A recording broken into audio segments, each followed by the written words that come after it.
Assalamualaikum warahmatullahi wabarakatuh. Salam Om Swastiastu, Namo Buddhaya, salam kebajikan, salam rahayu, salam Pancasila. Kepada yang terhormat Bapak Guru Bujati selaku dosen pengampu pendidikan Pancasila dan teman-teman yang saya hormati dan saya cintai. Pertama-tama, saya ingin memperkenalkan diri. Nama saya Rizky Dwi Kurnia Rahayu dengan NIM 21030214043, Program Studi Matematika kelas 2021E. Pada kesempatan kali ini, saya ingin menyampaikan materi mengenai Pancasila sebagai ideologi bangsa dan negara. Berdasarkan letak geografisnya, Indonesia berada di antara benua Asia dan Australia, serta di antara Samudra Hindia dan Samudra Pasifik. Sebagai negara kepulauan, Indonesia memiliki lebih dari 17.000 pulau dan 1.340 suku bangsa. Selain itu, Indonesia memiliki sekitar 272 juta jiwa sebagai penduduknya. Indonesia negara demokrasi terbesar ketiga di dunia. Demokrasinya terbesar ketiga di dunia, biodiversitasnya terbesar kedua di dunia, ekonomi tumbuh 5,07% tahun 2017. Tahun 2025, Indonesia diprediksi menjadi negara dengan kekuatan ekonomi terbesar di ASEAN atau di urutan ke-10 terbesar di dunia. Kekayaan Indonesia yang pertama ada minyak bumi, gas alam, batu bara, tembaga, emas, flora, dan fauna. Tantangan NKRI dari dalam negeri. Yang pertama korupsi, kolusi, dan nepotisme, 2 kesenjangan ekonomi, 3 narkoba, 4 radikalisme intoleransi anti Pancasila, 5 SARA, 6 disintegrasi bangsa, 7 hoax. Dari luar negeri, yang pertama invasi atau penguasaan wilayah, 2 infiltrasi budaya dan ideologi asing, 3 membanjirnya produk asing, 4 membanjirnya tenaga kerja asing. Deskripsi historis radikalisme atau terorisme. Yang pertama, bom Bali 1 tahun 2000, bom Hotel Marriott 2002, bom Bali 2 tahun 2005, bom Tentena tahun 2005, bom Solo tahun 2011 dan 2012, bom Sarina tahun 2016, bom Cilangkap Jakarta tahun 2018, bom Surabaya tahun 2018, bom Riau tahun 2018. 4 alasan munculnya radikalisme. Yang pertama, kepentingan personal secara ideologi atau finansial. Yang kedua, propaganda politik yang menarik. Yang ketiga, pemahaman soal penyucian diri. Yang keempat, etika para politisi yang buruk. Penyebaran radikalisme di medsos dan internet. Medsos tersebut adalah YouTube, BBM, Instagram, Twitter, Facebook, WhatsApp, atau video hasutan, video ancaman ISIS, video propaganda. Fakta ini indikator minimnya pemahaman terhadap ideologi Pancasila yang dapat membuat generasi muda saat ini makin individualistis dan tidak mempunyai pegangan di tengah arus informasi global di penghujung milenial 4.0 atau 4.0.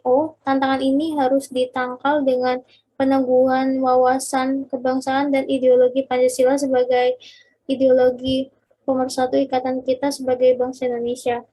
Konsep dasar ideologi. Ideologi merupakan keyakinan pokok yang tidak banyak mengalami perubahan yang dalam perkembangannya dianut oleh banyak orang. Secara etimologis, ideologi berasal dari bahasa Yunani, eidos dan logos. Ideos berarti cita-cita dan logos yang berarti ilmu, pengetahuan, dan paham. Jadi ideologi adalah seperangkat nilai, ide, dan cita-cita yang tersusun secara sistematis sebagai hasil gagasan pemikiran yang mendalam dan diyakini kebenarannya sehingga dijadikan petunjuk untuk menyelesaikan masalah. Dalam Kamus Besar Bahasa Indonesia 1995 halaman 336, ideologi mengandung 3 makna, yaitu 1. Kumpulan konsep bersistem yang dijadikan asas pendapat yang memberikan arah dan tujuan untuk kelangsungan hidup. Yang kedua, cara berpikir seseorang atau golongan. Yang ketiga, paham, teori, dan tujuan yang terpadu merupakan satu kesatuan program sosial politik. Ideologi dianggap sebagai perangkat prinsip pengarahan yang dijadikan dasar serta memberikan arah dan tujuan untuk dicapai dalam melangsungkan dan mengembangkan hidup dan kehidupan nasional suatu bangsa dan negara. Ideologi merupakan perangkat konsep atau prinsip yang menjadi dasar dari sistem partai dan organisasi politik. Itu tercantum dalam Cambridge International Dictionary of English tahun 1995. Pandangan yang agak berbeda disampaikan oleh Saryati tahun 1982 yang mengartikan ideologi sebagai suatu ilmu tentang keyakinan dan cita-cita yang dianut sekelompok tertentu, kelas sosial tertentu, atau suatu bangsa dan ras tertentu. Dengan demikian, ideologi dapat dikatakan sebagai sistem paham mengenal dunia yang mengandung teori perjuangan dan dianut kuat oleh para pengikutnya menuju cita-cita sosial tertentu dalam kehidupan.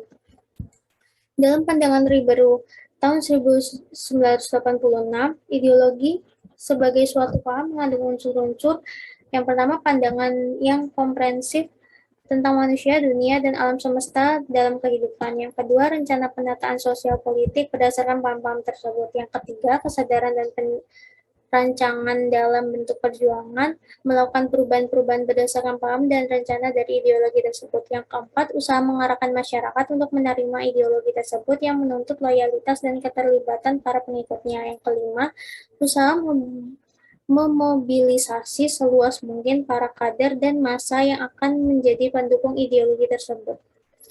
Pandangan sedikit berbeda disampaikan Thomson tahun 1984 bahwa ideologi mengandung 3 unsur utama, yaitu adanya penafsiran atau pemahaman terhadap kenyataan yang dianggap benar setidaknya bagi para penganutnya. Yang kedua, memuat seperangkat nilai atau keyakinan moral. Seperangkat nilai itu akan mengatur atau menata kondisi masyarakat. Bahkan Thomson tahun 1984 secara ekstrim menyatakan bahwa ideologi menggambarkan penolakan sistem yang lain.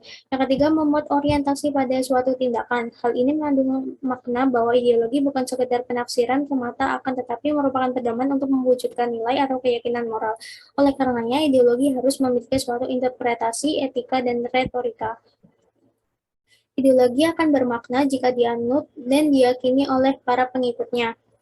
Fago tahun 1989 memberikan makna bahwa ideologi bagi para pengikutnya memiliki fungsi positif sehingga dianut dengan penuh keyakinan, seperti memberikan legitimasi dan rasionalisasi terhadap perilaku dan hubungan-hubungan sosial dalam masyarakat. Perilaku tertentu memberikan makna dan kebersesuaian dengan ideologi, sementara perilaku yang lain dianggap bertentangan dengan isi ideologi yang diyakini. Namun bagi sebagian kalangan, ideologi juga dipandang memiliki sisi negatif. Napoleon memandang para akademisi yang doktriner, utopis, dan tidak realistik sebagai kaum ideologis dalam konotasi yang negatif. Jamim tahun 2003.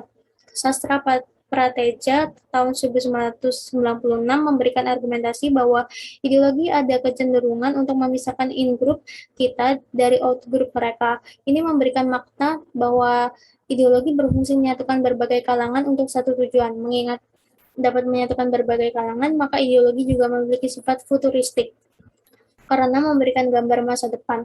Kondisi ini pada satu sisi memberikan harapan akan yang barangkali kurang realistik. Untuk itu, maka dialog yang terus-menerus dengan kenyataan mutlak diperlukan.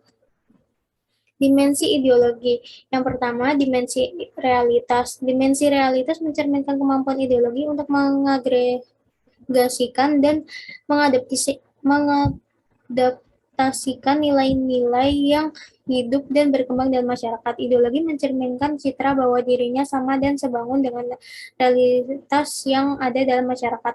Yang kedua, dimensi idealisme. Dimensi idealisme merupakan kadar atau kualitas idealisme yang terkandung di dalamnya, mampu mengunggah harapan, optimisme, dan motivasi bagi para pendukungnya, sehingga gagasan-gagasan pokok yang terkandung di dalamnya benar-benar diyakini pasti dapat terwujud dalam kenyataan. Yang ketiga, dimensi fleksibilitas. Dimensi fleksibilitas mencerminkan suatu kemampuan ideologi dalam mempengaruhi sekaligus menyesuaikan diri dengan pertumbuhan dan perkembangan masyarakat. Pasha tahun 2002 halaman 33 sampai 34.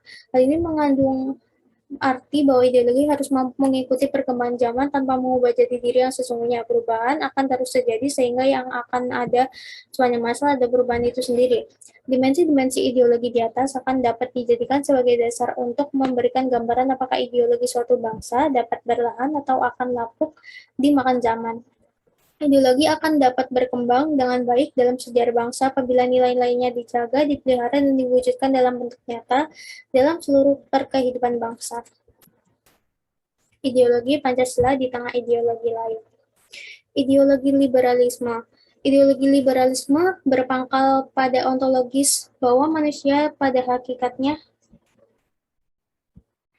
adalah sebagai makhluk hidup yang bebas. Manusia sebagai individu memiliki potensi dan senantiasa berjuang untuk dirinya sendiri. Negara menurut liberalisme harus tetap menjamin kebebasan individu dan untuk itu maka manusia secara bersama-sama mengatur mereka. Ajaran liberalisme bertitik tolak dari hak asasi yang melekat pada manusia sejak lahir dan tidak dapat diganggu gugat oleh siapapun termasuk penguasa kecuali dengan persetujuannya. Ancaman paham liberalisme hampir tidak dapat digolongkan dalam uraian sejarah sebagaimana tergambar dalam ancaman golongan komunis. Paham liberalisme bertolak belakang dengan Pancasila. Tentu saja kebebasan yang sebebas-bebasnya itu tidak sesuai dengan Pancasila yang memandang manusia sebagai makhluk Tuhan, yang mengembangkan tugas sebagai makhluk pribadi dan sekaligus makhluk sosial sehingga dalam kehidupan bermasyarakat wajib menyelaraskan kepentingan pribadi dengan kepentingan masyarakat dan haknya selalu dikaitkan dengan kewajibannya terhadap masyarakat. Ideologi sosialisme komunis. Tokoh utama yang mengajarkan komunisme adalah Karl Marx tahun 1818 sampai 1883, tokoh sosialis revolusioner yang dapat menulis naskah di bidang sosial dan ekonomi. Komunisme yang dicetus oleh pandangan Karl Marx memandang bahwa hakikat, kebebasan, dan hak individu itu tidak ada.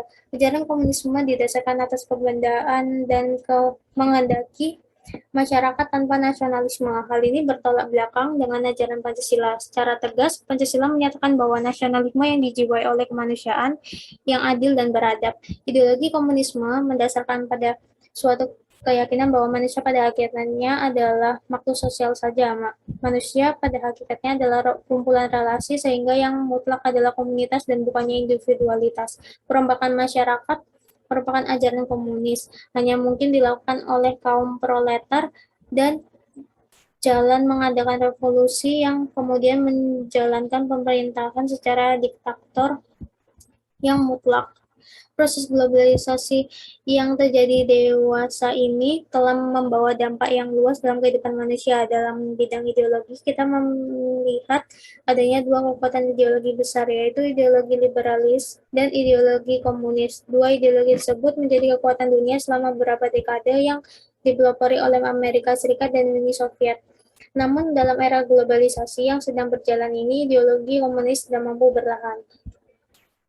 Hancurnya ideologi komunis disebabkan karena ideologi komunis dibangun suatu falsafat yang tidak universal. Landasan ontologis komunis dan mengandung kebenaran yang hakiki. Konsep materialisme dan konsep sama rasa, sama rata dalam ideologi komunis jelas bertentang dengan kodrat manusia, sebab manusia bukan hanya sekedar materi tetapi juga mengandung unsur rohani.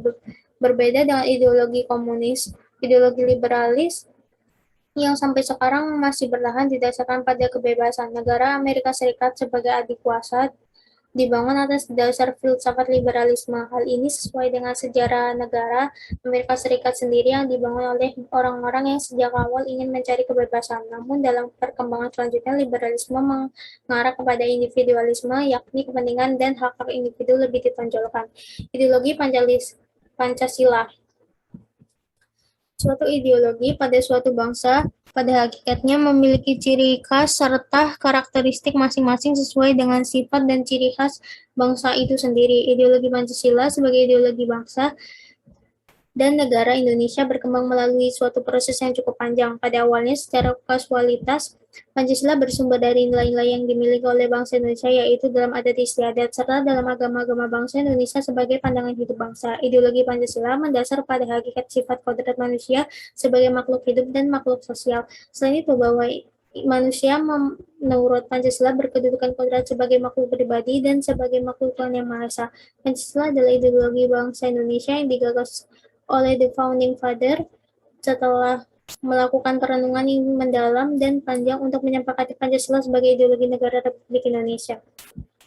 Suatu ideologi akan mampu mempunyai ketahanan jika ideologi tersebut didukung oleh masyarakat bangsanya. Dukungan tersebut akan makin kuat apabila ideologi tersebut diyakini kebenarannya. Keyakinan ini akan kebenaran itu semakin kokoh jika ideologi tersebut memang mengandung kebenaran. Kebenaran Pancasila sebagai filosofis menurut Noto Nagoro terletak pada hakikatnya yang abstrak, umum, universal. Menurut Noto Nagoro, hakikat Pancasila adalah kelima nilai yang berlaku bagi siapa saja, kapan saja, dan di mana saja, sebab kelima nilai tersebut berdasar pada kodrat manusia. Menurut Nata Nagoro, hakikat manusia terdiri jiwa raga, individu sosial, makhluk pribadi, makhluk Tuhan. Kebenaran Pancasila secara religius bisa dilihat dari hakikatnya juga. Hakikat Pancasila yang terdiri atas 5 nilai yang berupa ketuhanan, kemanusiaan, persatuan, kerakyatan, dan keadilan tidak bertentangan dengan ajaran agama. Hampir semua agama secara logika, jika agama dianggap sebagai suatu kebenaran, maka Pancasila juga benar. Sebab hakikat Pancasila merupakan bagian dari ajaran agama, karena itu Pancasila mengandung kebenaran secara religius paling tidak sila pertama. Pancasila sebagai ideologi terbuka. Pancasila sebagai ideologi merupakan ideologi terbuka dalam arti nilai-nilai Pancasila tidak dipaksakan dari luar, melainkan digali dan diambil dari kekayaan rohani, moral, dan budaya bangsa Indonesia. Hal ini menyebabkan Pancasila mampu menyatukan bangsa Indonesia yang terdiri atas berbagai suku, adat, kebudayaan, serta agama. Dalam wacana politik internasional yang tidak menentu dan globalisasi dengan gagasan yang tidak seimbang saat ini, menyebabkan bangsa-bangsa dunia dalam posisi sulit, terutama dalam rangka mempertahankan jati diri. Hal ini karena politik internasional dan globalisasi adalah sebuah proses penaklukan budaya, maka upaya mempertahankan jati diri dengan mekanisme melestarikan diri sebagai sebuah bangsa. Bangsa yang takluk secara budaya disukai atau tidak akan mengambil budaya penakluk tersebut tanpa melalui sebuah proses kreatif. Rosia tahun 2007. Dalam menghadapi globalisasi yang ditandai dengan persaingan dan tuntutan demokratisasi yang harus dilakukan bangsa Indonesia agar mampu bersaing dan duduk sejajar dengan bangsa-bangsa lain adalah meningkatkan kualitas sumber daya manusia, baik kualitas moral, kualitas sosial, dan kualitas intelektual.